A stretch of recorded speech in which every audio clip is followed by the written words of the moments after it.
In the Dallas Cowboys' 11th win of the season, a particular young cornerstone player made a statement that could really change the outcome of this season if he is able to build on his best performance yet. And we will talk about that and much more on tonight's episode of A to Z Sports Dallas Primetime. We'll talk about more than one rookie because the rookie that I'm talking about is none other than offensive tackle Tyler Smith. But we will also get into the Nashawn Wright conversation. Now, he's not a rookie. He's a second-year player, but we'll get into that. We'll get into the Ron Bland and some of the players that are doing a great job straightening the chip for the Cowboys as we head into the final 3 weeks of the regular season. Later on the show, as usual, we will talk about some overreactions around the NFL. Overreaction Monday, our weekly segment in which I give you a statement and you tell me if that is an overreaction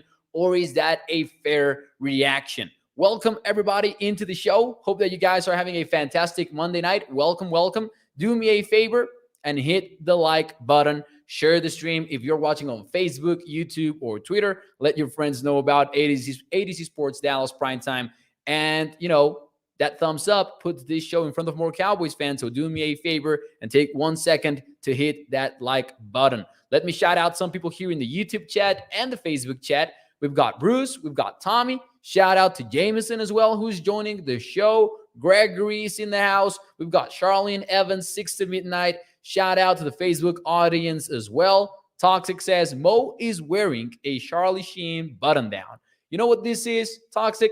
This is a soccer jersey for a fictional football team from Netflix series Club de Cuervos. Abraham, what? Is that just breaking right now? Because if it is, it's gonna be crazy. I don't think that it is. Abraham Bottom just messing with us maybe in the chat. Or maybe I did miss something. All right, everyone. Welcome into the show. Do me a favor. Hit the thumbs up. We'll get into the show here really quickly officially now that more of us are here. 1, 2, and 3.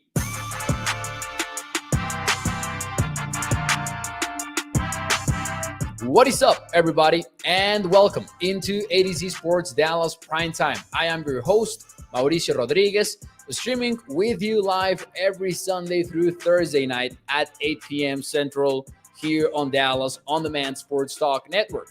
With a lot more content coming your way, make sure that you check out adcsports.com/Dallas. And as always, remember that Primetime is brought to you by our friends over at FreemanMazda.net. We will talk about them and the ride of the week in a few moments here on the show. But before we get into any of that, let's get into the Cowboys cornerstone player that must build on his best performance yet. And I'm talking about left tackle Tyler Smith. Mike McCarthy in today's press conference is the guy that actually brought this up in the first place. He said that Tyler Smith has had his best game of the season. And when you look at the game, when you rewatch the game, you realize that is absolutely the case. Now, make no mistake about it, Tyler Smith was going up against some of the best pass rushers in this league. Josh Sweat has been insanely productive for the Eagles in 2022. Tyler Smith faced Brandon Graham, among other Eagles defenders. Ladies and gentlemen, how would you grade Tyler Smith? Because let me tell you how many pressures he allowed on Saturday versus the Eagles. Tyler Smith was by far one of your best players overall in this game. Tyler Smith allowed 0 QB pressures all game long. He was the highest graded player by Pro Football Focus on this game, with the lone exception of T.Y. Hilton. But T.Y. Hilton played very few snaps and might not be a fair comparison. But Tyler Smith was on one against the Eagles. He took it personally. He looked like a very improved version of himself. And you know what stood out from that game? His hand usage. And that is huge for the Cowboys offense moving forward. If Tyler Smith starts building on this performance towards the end of the season and towards the postseason, it is a game changer for Dallas. It really is. Because what have we talked about lately? We have talked about Tyler Smith and the Cowboys offense needing to throw the football a little bit more, maybe needing to bet on the Cowboys offense as the identity of this team. Now, if that is the case, if you do adopt that mentality, you better trust those tackles on the edges. And Tyler Smith is providing the Cowboys with that level of play, or at least did so for 1 week against the Eagles. And once more, Josh Sweat, he's a very good player. Brandon Graham as well. He's been a veteran for a long time in this league. John Oening from PFF actually tweeted out a sequence during the game in which Tyler Smith does a fantastic job reworking his hands while being bull rushed by Brandon Graham. What is one of the most essential, skills that an offensive lineman needs to have in the NFL? Just trying to ride himself back into balance. If the defender gets his hands on your chest, knocks you off balance, can you get back into a efficient posture? Can you get back into a position in which you can finish the block? And Tyler Smith does a fantastic job at defending the bull rush, protecting the quarterback from the bull rush. But, not only because he is an athletic freak, but he also gets the hand usage right on that particular snap. And that was one of the biggest concerns that we had about Tyler Smith all along. And suddenly he's putting out some clinic example kind of clips out there on the playing field versus the Eagles and versus Brandon Graham. If Tyler Smith continues to play at this level, man, in the passing game, you got to feel way better about the Cowboys moving forward and the offense. Now, Toxic says, Toxic says, excuse me, how did he do in the run blocking as well? He was pretty good run blocking. He actually put together some insane, violent plays as well, even working all towards the other side of the offensive line and sealing the tree technique and all of that stuff. Haven't really dived into the Cowboys running game yet. Hopefully we'll do so later in the week. But Tyler Smith had some fantastic moments run blocking as well. He actually had the highest PFF grade run blocking in this game for the Cowboys. I think among offensive linemen at least. I think that Noah Brown was actually a little bit higher overall, but that's a different conversation. Man, Tyler Smith made me feel a lot better about the Cowboys moving forward. It's just one game, and we've seen inconsistencies in his game all throughout the season, but the Cowboys are also being vindicated right now by Tyler in their bet to switch Tyron Smith from left tackle to right tackle. That is a conversation that we weren't so sure about. Some of us were a little bit hesitant at the idea of playing Tyron over at right tackle, and that has been a question mark still. But, Turnstile injured for the rest of the season. You don't have a lot of choices there in the first place. Tyron, by the way, allowed 4 pressures. I don't know if all of them were against Hassan Reddick, but Tyron did allow 4 pressures. There was one play in which Josh Sweat is on Tyler at left tackle, and he appears to beat Tyler Smith and get the sack on Dak Prescott, but that wasn't credited as a pressure allowed by Tyler Smith. And I think that it makes sense because Dak is flushed out of the pocket by the interior pressure that Tyron Smith allows over on the right side.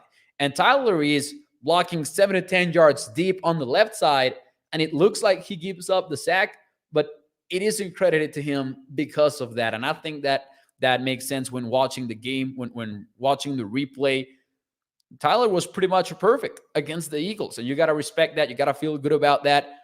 It opens the door for the Cowboys to keep doing something that stuck out to me when watching the replay. And I have not been able to watch the All 22 yet because the equivalent of NFL Plus here in Mexico hates me right now. They have not uploaded the All 22 yet. I need to get it, man. I'm starving for it.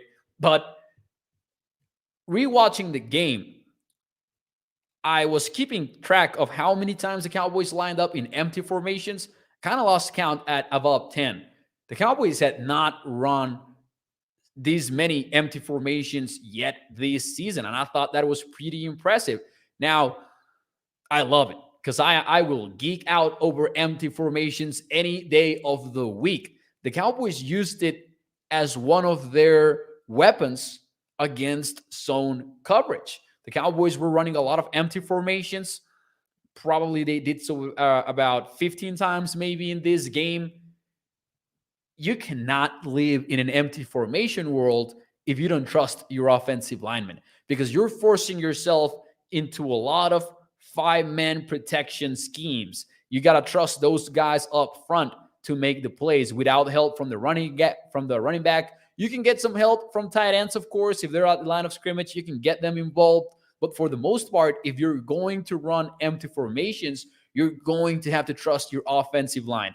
And, Tyler playing that way in the game that you played the most empty formations all season long, because I'm willing to make that bet without looking up the stats. I can guarantee you this has been the game in which the Cowboys have used the most empty formations. If your tackle is playing at that level, it's going to be easier to live in that world. And if you get the chance to rewatch that game, you will notice the Cowboys were very efficient out of empty. They were throwing the football over the middle of the field. Dak Prescott had a scramble for a significant gain in that situation as well. Shout out Tyler Smith. He had a tremendous performance, and the Cowboys need him to build on it moving forward. Bruce got the toxic juice. Says, Mo, how excited are you for the ADC Bowl coming up? I gotta tell you, I'm not, from 1 to 10, I'm not that excited. Probably like a 5 or a 4. Here's the thing, and I was going to save this for tomorrow. Here's the thing. I had this one circled on the calendar. I wanted to get the best of the Titans on Thursday Night Football, especially because of what you're saying, Bruce. This is the ADC Sports Bowl. Now, to be fair, right now, ADCsports.com is covering 16 of the 32 teams in the NFL. In case you want to check out more content on whoever the Cowboys are playing, make sure you head over to ADCsports.com. That's a tremendous plug from my part, honestly. But the Titans are not playing for anything. No, really. They're playing for nothing. This game is meaningless to them, because whoever wins in week 18 between the Jaguars and the Titans ends up winning the division, regardless of what happens in week 17. So with the Titans already down their starting quarterback in Ryan Tannehill, who is recovering from ankle surgery, and them having to play none other than Malik Willis, they might also not play Derrick Henry. Honestly, don't be surprised if Derrick Henry is inactive for Thursday night. That might happen. So this might not be a game in which any of the two teams are honestly throwing out their very best on that playing field. Actually want to have this conversation with you all tomorrow night, more in depth, relating to what the Cowboys should do regarding their own players. I will say, however, that I am excited about, the Cowboys trying to figure out their own side of things, because you still need to figure out cornerback. You still need to figure out offensive line, especially at right tackle, where Tyron Smith is still adapting. Malik Willis is kind of fun. He might not be NFL ready yet. He might have some moments in which he panics, but I think he's an athletic player that can take off at any moment, and he can make some plays if the Cowboys overshoot for him. The Cowboys are going to have to be very disciplined containing Malik Willis on Thursday night. Lumen says, that's a very good point, man. Sorry, Momo, week 17 matters. It does. But for the Titans, not as much, though, Lumen. And that sucks, man. I would love to watch the Titans go all in. But if I'm Tennessee, I'm not sure that, I'm giving the Cowboys my best shot because I want to beat the Jaguars in week 18. And this is a short week, and that changes everything too. If this game was on Sunday, if this game was next Sunday, then sure, go ahead, play everybody. But it's on a Thursday, and that kind of brings the whole thing down. They might sit Henry. Now, Toxic says, play the starters, put the pressure on Philly. Want to have this conversation with you tomorrow night, so stay tuned for that here on ADC Sports Dallas for prime time. We'll talk about that and a little bit more. But before we do any of that, let's move on here from Tyler Smith, who, in my opinion, had one of the best games for the Cowboys over the weekend. Let's talk a little bit about the defensive side of things because, man, answer me this. Has Nahshon Wright locked up the job for outside cornerback? Yes or no? Let me know in the chat. Do you think that Nahshon Wright has locked up the job at outside cornerback after Saturday? Let me know in the chat. While you do that, and before I give you my answer, let me talk to you about our friends over at freemanmazda.net because the ride of the week is the 2023 Mazda CX-50. This one starts at $41,830. It's got a sunroof. It's got all-wheel drive, Wi-Fi hotspot, hands-free liftgate, a lane departure warning assist, and a miles per gallon capacity of 23 when you are in the city. That goes up all the way to 29 when you are in the highway. And you can check it out over at freemanmazda.net, a family-owned business for over 65 years. You get A-plus customer service. And of course, remember that when you choose Freeman Mazda, you're choosing a lifelong partnership with your car dealer. So once more, go check out the 2023 Mazda CX-50. And come on, it is a beauty of a vehicle over at freemanmazda.net. Yes or no? Has Nahshon Wright locked up the job at outside corner? Let's see here. Hell no, says Toxic. Samuel, though, says yes. Mando says yes. Tommy915 says hell to the no. Edward with a similar response. Bruce goes with no. Lumen goes with no. Dwayne says no. I lost it. No. Let's give him one more game. Hopefully, he will lock it up on Thursday. Mark says, I like him better than Joseph. Joseph is a better special teams player, says Bruce. Let's see here. Ines says yes. Roger says just one game. Man, I tend to agree with most of you in the sense that, sure, it's been one game. However, he is the clear-cut frontrunner for it.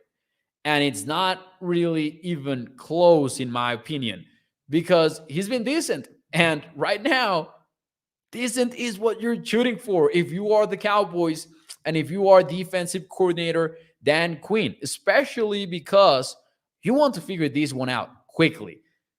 And how much better are you going to get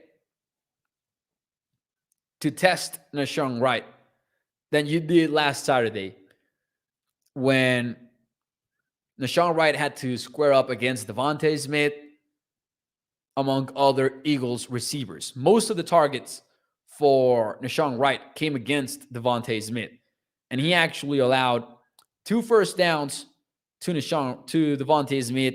He was targeted 7 times total, 5 receptions allowed, got 1 PBU and 1 interception. And the interception, by the way, was impressive. That was not a fluke play.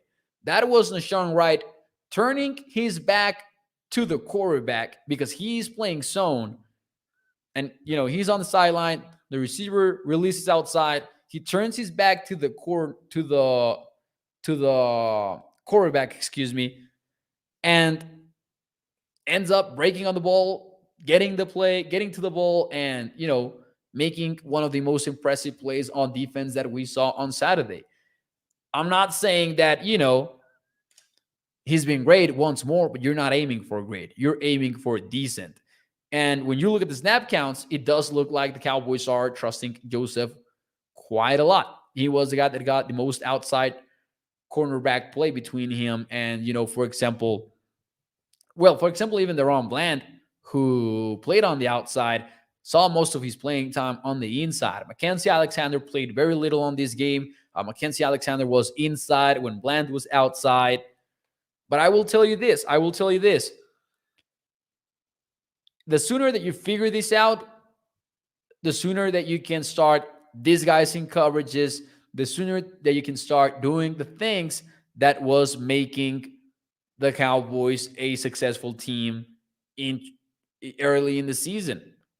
Because we talk a lot about the pass rush and we talk a lot about the pressure packages, but that has to do a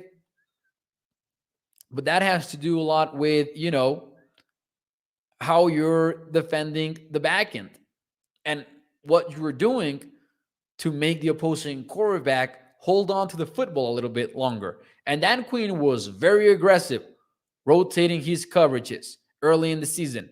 You're not as comfortable doing that now that Nashawn Wright is playing and Deron Bland is playing. But the sooner that you figure it out and the sooner that you get some continuity going in the secondary, you're going to be better. You are going to be better on that front. I think that Nashawn Wright might not have secured the job yet, but if I would have to put a percentage to it into how locked up it is, I would go with something like 75% for sure. The Cowboys want Nashawn Wright to be the guy outside, in my opinion. Inez says he is better than Joseph over at the Facebook chat. He does better, says Octavio Gomez, talking about Wright. Ronnie says Wright needs to get his head turned around. His competition only gets better. We're talking about a run in the playoffs. And while it will get better in the playoffs, it might not get better over the last 2 weeks of the season here. And by the way, damn, there's only 2 weeks left to go in the season. Sometimes I say 3 just because, we're kind of used to it now. 3 weeks left, but suddenly it's just 2 weeks. And you're getting Malik Willis at quarterback. And then the week after that, you're getting either Tyler Heineke or Carson Wentz. I don't know if you will get more challenged than you did on Saturday. So let's see what happens. Here we go. Some interesting questions here in the chat, though. I thought that if you win out and Eagles lose out, you win the 1 seed, says Lumen. I think that in that scenario, I don't know if the 1 seed is guaranteed anymore because probably you would need help from Minnesota to get to the 1 seed. But if that happens, if the Eagles lose out and the Cowboys win out, the Cowboys would technically be NFC East champions. That realistically is not going to happen, in my opinion, though, because the Eagles, I think, win one of their games. And I think that they actually do so with Jalen Hurts to make it even easier. But hey, Lane Johnson injured for the rest of the season. That is a tough blow for the Eagles as well. Ryan, shout out to you, sir. He says, hi, bro. Do you see the Packers playing the Cowboys in the first round? Not in the first round. No, I don't. The Packers are slowly creeping into the playoff conversation once more. So they might make it. They technically need to win out. That's the hard part for the Packers, winning their own 2 games, because they've got some difficult ones, and they have not been very good and very consistent. So say that the Packers do make it to the playoffs. Might not matter a lot for the first round because the Cowboys are playing whoever wins the NFC South. They're not going any lower than the number 5 seed. So either they're number 5 or, which is like 99% likely, get ready for the Cowboys being the number 9, the number 5 seed in the NFC. That is almost a guarantee. And I say almost in the sense that, yes, there is a mathematical possibility that the Cowboys win the division, which would keep them from having to play on the road in the wild card. But 99 times out of 100, if we go all, Doctor Strange on this thing and look at the multiverse for the Cowboys moving forward. 99 of 100 timelines, the Cowboys played the winner of the NFC South. Out of those 99, maybe like in 60 of them, you play the Tampa Bay Bucks. And in about 40 of them, you play the Carolina Panthers. Those two are going to fight for the division this very week, actually. Week 17 will feature Sam Darnold and the Panthers fighting Tom Brady and the Bucks for the NFC South title, just like everyone predicted it in August, right? Man, it's crazy. It's crazy that the Tampa Bay Bucks are in this scenario, right? So that's going to be your first round. That is going to be your first round. You're going to play it on the road, and you're likely going to be the betting favorites for that game. But I know that won't make anyone feel better because the playoffs are the playoffs, and you're going to be on the road. And hey, just look at Toxic here. This is exactly what I mean. Toxic says, watch us lose to the Panthers in the wild card. I think that the Cowboys are going to be favored. I feel confident about the Cowboys moving forward from the first round. I don't feel much confidence after that. Like overall, man, the playoffs are tough. Divisional round, honestly, if we're talking likeliest scenarios, also wanted to do a segment on this, but screw it. Likely scenario in the divisional round, the Philadelphia Eagles, third edition. Hopefully this time we get a starting quarterback battle, though. Jalen Hurts versus Dak Prescott. And then if we're talking likeliest scenarios, Dak Prescott and Brock Purdy going at it in the NFC Championship game. Can you imagine the promos if the Cowboys and the 49ers face each other in the championship game for the conference? Man, if those promos were all in last year when they faced each other in the wildcard round, just imagine if they make it all the way there. Probably the 49ers are favored on that one as a home team. Probably something like 49ers -3. Let's play a game. Let's play a quick game. Let's play a quick playoff betting spread prediction game. Here, you and me. I think that this is what the betting spreads would look like. Cowboys minus 4.5 on the road versus the Carolina Panthers, and maybe minus 3.5 versus the Tampa Bay Bucks in the wild card. Let's say that the Cowboys face the Eagles on the road in the divisional round. Give me the prediction for Eagles being favored by 4. Yes, 4 or 5. I don't think that it gets to 6 or anything like that. 4.5. Let's go with minus 4.5 for the Eagles in the divisional round.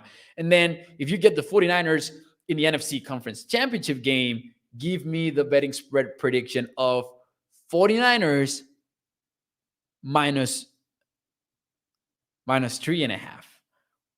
Maybe even -3. I don't think that the 49ers would be as heavily favored by the betting markets. Danny says it'll be a pick-em versus the Eagles. Might be, but also I don't think that it will be a pick-em. It won't be a pick-em, I can guarantee, just because it will be at Philadelphia. That will make it at least Philadelphia Eagles -3. I'm going higher than that, though. Told You So says, Mo, if history has taught me anything with Dallas, give me the points if we are favored, says Toxic. Never knew about betting spreads, says Asmodeus. Man, I just wanted to put that out because I'm going to clip it. And if then in the odd chance that I get it right, it's going to be epic and I'm going to share it a lot. I'm going to give myself a pat in the back if that does happen. Anyways, ladies and gentlemen, before we get out of here, we've talked about Tyler Smith and Tyron. We've talked about the cornerbacks. Before we get out of here, we will get into Overreaction Monday. But before we do that, do me a favor and hit the like button. Share the stream. If you enjoy what you are watching, do me that favor and hit the like button, especially on the YouTube side of things. It helps the algorithm put this show in front of more and more Cowboys fans. So every like does me a huge favor. Take 1 second to do so. Now, super quick explanation here for Asmodeus because I love talking about this. Asmodeus says, can you explain betting spread? Basically, if you're going to bet on a sports book, they're not dumb. So they're not going to give you the same payout for a team that is way better than the other, right? Because that wouldn't be fair. So they work this that is called a handicap. And that's essentially what it is. If you want to bet, for example, using the example for this Thursday night's game, the Cowboys are minus 9.5. That means that they're 9.5 point favorites over the Titans. So if you want to get the Cowboys and get even odds, like something close to 1-1 bet, like if you bet $100, you get $90, which is a closer that you're going to get probably to even odds. Then in that scenario, you need the Cowboys to win by 10 points or more because they're 9.5 point favorites. They essentially subtract those points from the Cowboys scoreboard. And on the opposite side of things, the Titans get an extra 9.5 points in the scoreboard in the betting world. And then off of that, you can, of course, bet money line. You can bet, for example, the Titans to win the game straight up, and that would give you a huge payout, so on and so forth. Asmodeus, by the way, every Thursday night, we do have betting the Cowboys, and we have been on a roll this season, 11-3 this season on Cowboys bets. Tommy says, Mo, are you a jersey guy? If yes, what's your favorite jersey that you own? I am a jersey guy. I do own some jerseys. Little by little, I've started to use them less and less, though. But maybe Tony Romo's jersey. I have a Tony Romo jersey, and I like it specifically because of the way that the numbers are, stitched into the jersey. I don't know if that's the correct word.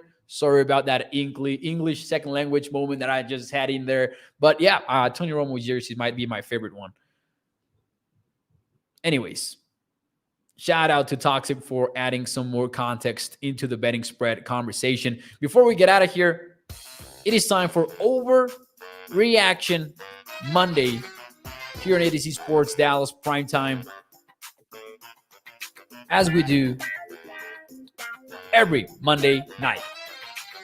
The segment consists of me giving you a statement, and you got to tell me if that is an overreaction or is that a fair reaction. Here we go. Let's start with the Cowboys one. I've seen some tweets on this. I want to get in on the conversation. Does the Ron Bland... Well, actually, that's not a statement. Let me rephrase it.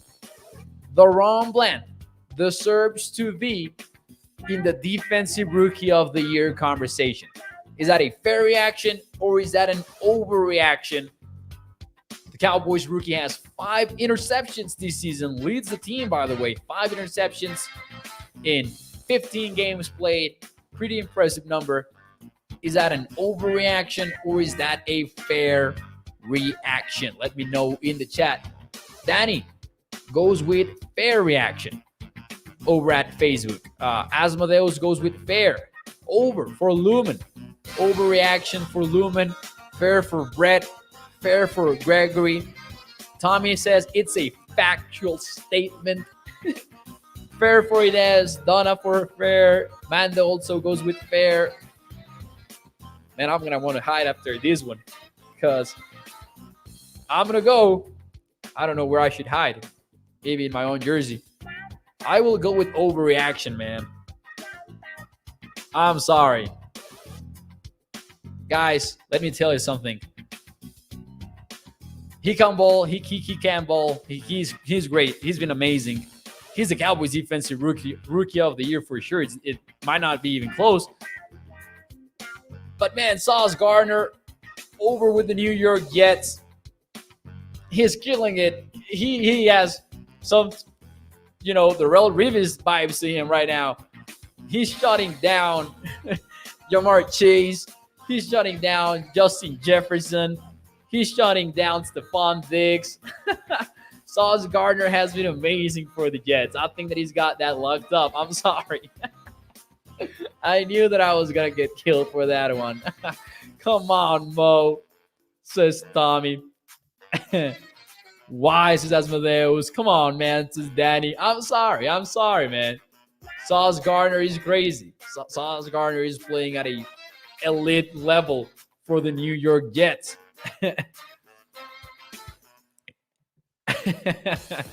I'm sorry about that. The way those have a point, though, maybe he says, fair reaction in his rookie year is better than Trayvon Diggs was.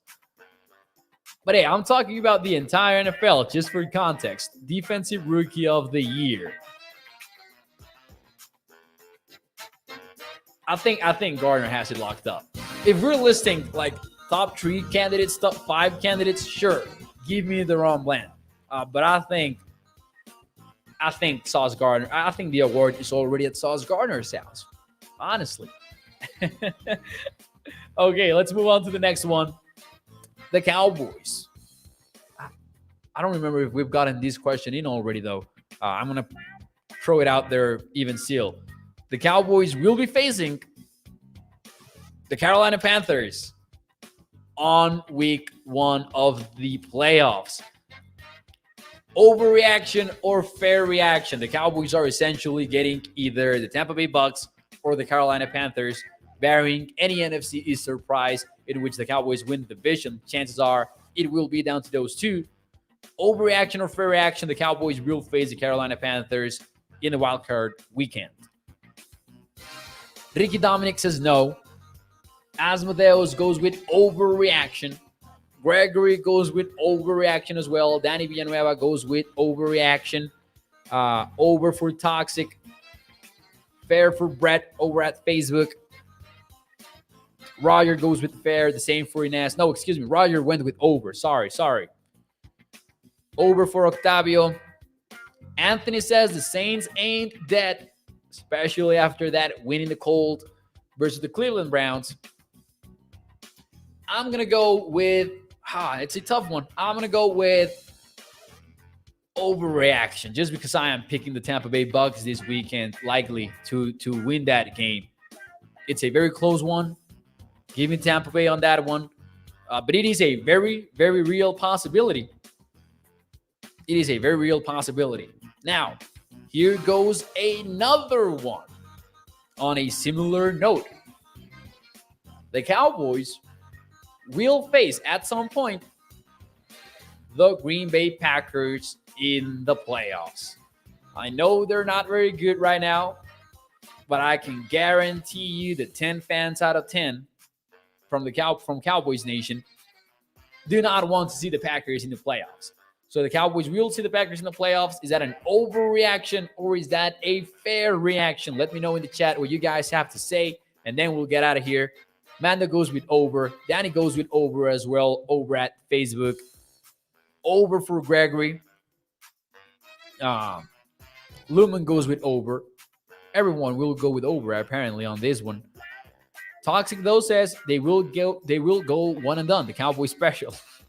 Man, I don't know if the Packers are even making it to the playoffs, so I'm going with overreaction. So we'll see eye to eye on 2 of these 3. I had to go against everybody in the first one. I'm sorry, with the wrong Bland and stuff. Bland goes with over. Bruce goes with over. Everyone and their mother going with over on this one, except Roger. Roger does go with fair. The NFC East is still in the driver's seat, says Bruce. The Packers will get eliminated, says Asmodeus. If you play for the Cowboys, you lose in the first round. It's what you do, says Toxic. Over, says Octavio Gomez. Will the Eagles lose this weekend, says Ricky? I don't know. I think they don't. I think that the Eagles get the win this weekend, and then the conversation will be over by then. If you're the Cowboys, you're likely going to play starters, but we'll see what happens. We'll talk about that and much more tomorrow night here on ADC Sports Dallas Prime Time. Well, ladies and gentlemen, for now, though, that's the wrong button. For now, that will be it for me tonight. Thank you for joining the show. Do me a favor though and hit the like button. It takes about 1 second to do, and it is the biggest and easiest thing that you can do to help out the show. So do me a favor, hit the thumbs up, hit that like button, share the stream. Prime Time, as always, brought to you by our friends over at streamingmazda.net. Make sure that you check out the 2023 Mazda CX-50 Ride of the Week over at their website. And as always, check out the content over at adcsports.com/Dallas. Talk success, a nice Garrett clap for Mo. Shout out to Charlene Evans as well. Thank you. I appreciate your comments. The Wayne Brown as well. Thank you very much. Those always mean a lot to me, these comments. Thanks so much. The same for Gregory, Ricky as well. Happy holidays to you. Thank you, everybody. I will see you tomorrow night. If you're playing Austin Eckler in fantasy football tonight, hope that he goes off and you lose, because I'm trying to get to the finals here in my final fantasy football league. I got eliminated in 2 of them in the semifinals, but I need to get to the final in at least 1. Nos vemos mañana. Adiós. Bye-bye.